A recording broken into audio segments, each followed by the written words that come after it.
She was accused of bathing in the blood of virgins to stay young. In the early 1600s, hundreds of girls vanished in the Kingdom of Hungary, and the one name everyone feared was Elizabeth Báthory. Known today as the Blood Countess, she was a wealthy aristocrat with power, land and influence that stretched for miles. But according to legend, she lured girls into her sprawling estates with promises of servant work, only for them to be never seen again. It's said she tortured them, mutilated them, and bathed in their blood in pursuit of eternal beauty. But beneath all the horrific stories and behind the doors of those cold stone castles lies another possibility. Was she really a sadistic killer? Or was Elizabeth Báthory a powerful unmarried woman in a man's world, simply too threatening to be left alone? Some modern scholars believe the accusations were politically motivated, that her immense wealth, influence and land ownership made her a target, that the tale of her bloodlust was exaggerated or entirely fabricated to strip her of power. And yet, the testimonies, the confessions, the hidden bodies, were they all lies? The truth sits somewhere between myth and history.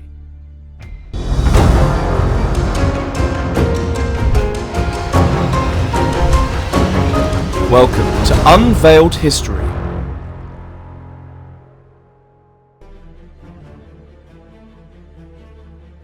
Elizabeth Báthory was born on August 7th, 1560 in Nyírbátor, a quiet town in what was then the Kingdom of Hungary. Her family, the Báthorys, were among the most powerful in the land. They were wealthy, noble and deeply connected. Her father, Baron George VI Báthory, was brother to Andrew Bonaventura Báthory, the voivode of Transylvania. Her mother, Baroness Anna Báthory, was the daughter of another voivode, and her uncle was Stephen Báthory, King of Poland, Grand Duke of Lithuania and Prince of Transylvania. She spent her childhood in the halls of Csejte Castle, surrounded by politics and warfare, but inside those hallways, something was wrong. She suffered frequent seizures, violent, uncontrollable, and likely caused by epilepsy. No one talked about illness in noble blood, but the signs were there, and perhaps so were the first cracks. At just 11 years old, the girl known for her beauty and intellect was engaged to Count Ferenc Nadasdy. Some whispers say that before her marriage, she bore a child. Illegitimate, hidden, fathered by another man. Scandalous, yes, but the power of her name kept her untouched. On May 8th, 1575, Elizabeth married Count Nadasdy at 15 years old in a grand ceremony. As a wedding gift, she received Csejte Castle, a dark Gothic fortress located on a hillside. That place would later become her prison. Their marriage was distant. Nadasdy, a seasoned warrior, spent most of his time fighting the Ottoman Turks on the battlefield. At home, Elizabeth ran their estates, quietly gaining more power than most women of her time.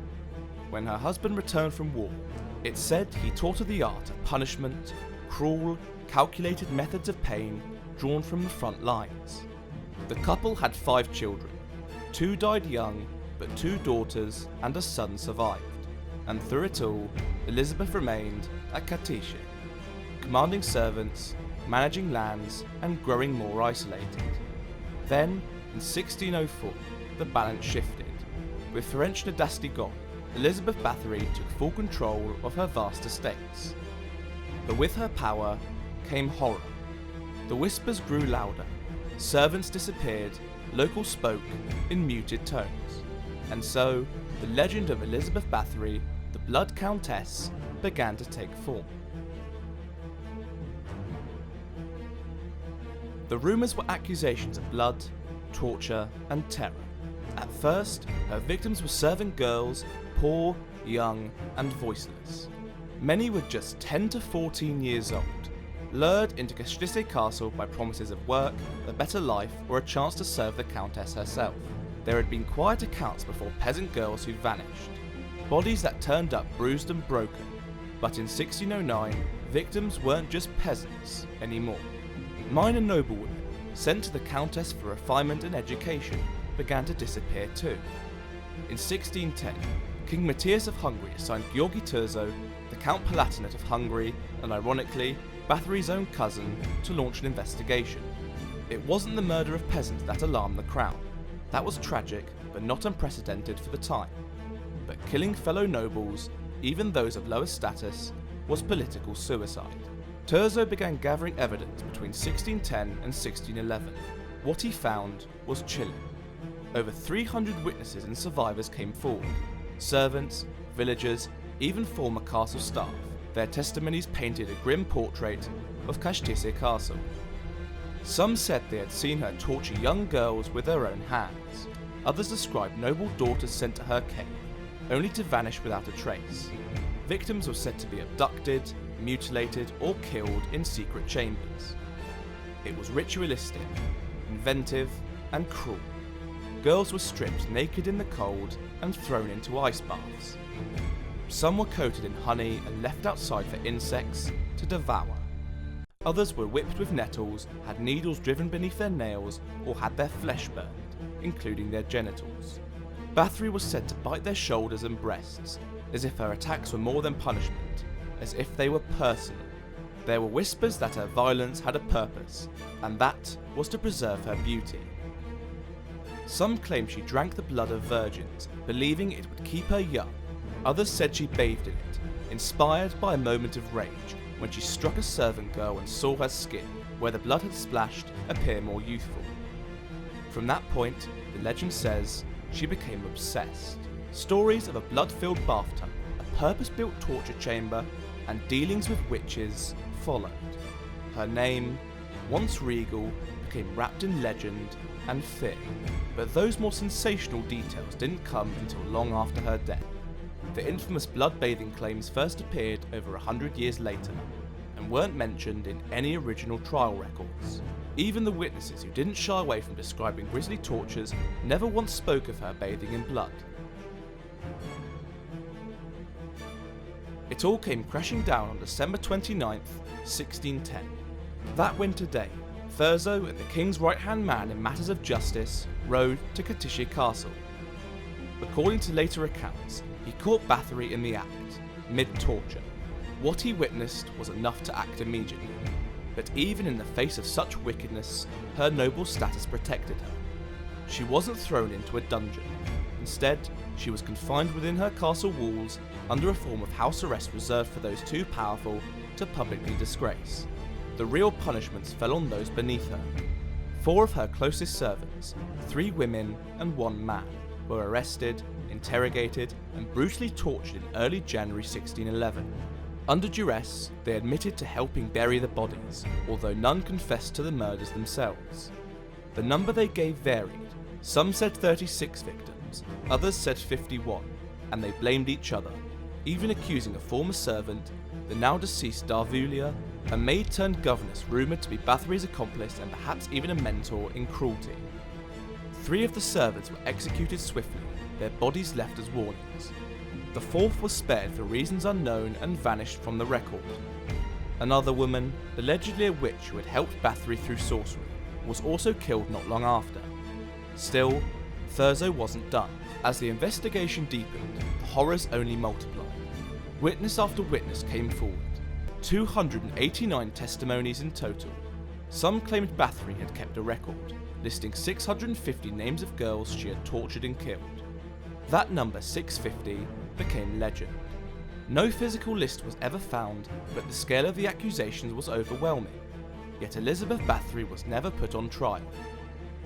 Her bloodline, so closely tied to kings, voivods, and princes, granted her immunity from the spectacle of public justice.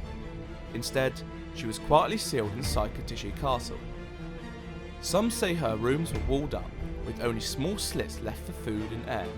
Others say she moved freely within the castle walls, but could never leave. She died there in 1614, 4 years after her arrest, alone, untried, unrepentant. And because she was never formally convicted, her vast lands and wealth were not confiscated by the crown. Instead, they were quietly passed on to her family, power protecting itself. even after death. After her husband Ferenc Nadasti's death, Elizabeth Báthory was now a Jeff Bezos-style fortune, as historian Kimberly Bailey puts it. A woman alone at the top, wielding influence in a world where that was seen as dangerous, and perhaps threatening. But instead of marrying again, as society expected, Báthory chose autonomy. But in a patriarchal empire built on hierarchy and control, a widowed countess with wealth, power, and independence was never just a woman. She was a problem, and problems get removed, because there were signs, subtle ones, that this was all orchestrated. Her sons-in-law were warned about her arrest. The Habsburg court owed her money and possibly saw her imprisonment as a way to wipe the debt clean.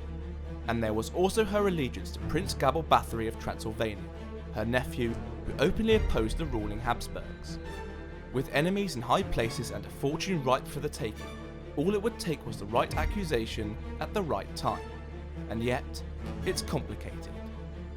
Was Elizabeth Báthory completely innocent? That seems unlikely. As early as 1602, a priest had written a letter accusing her and her late husband of excessive cruelty towards their servants. It's possible, maybe even probable, that she inflicted real suffering on those beneath her. And in that world, it wasn't murder if the victims were peasants. The turning point came only when the victims were young noblewomen. Even in her death, her body was likely moved, and her final resting place is still unknown. Now, 5 centuries later, we're still asking, was this the story of a bloodthirsty countess, or of a woman condemned for refusing to obey?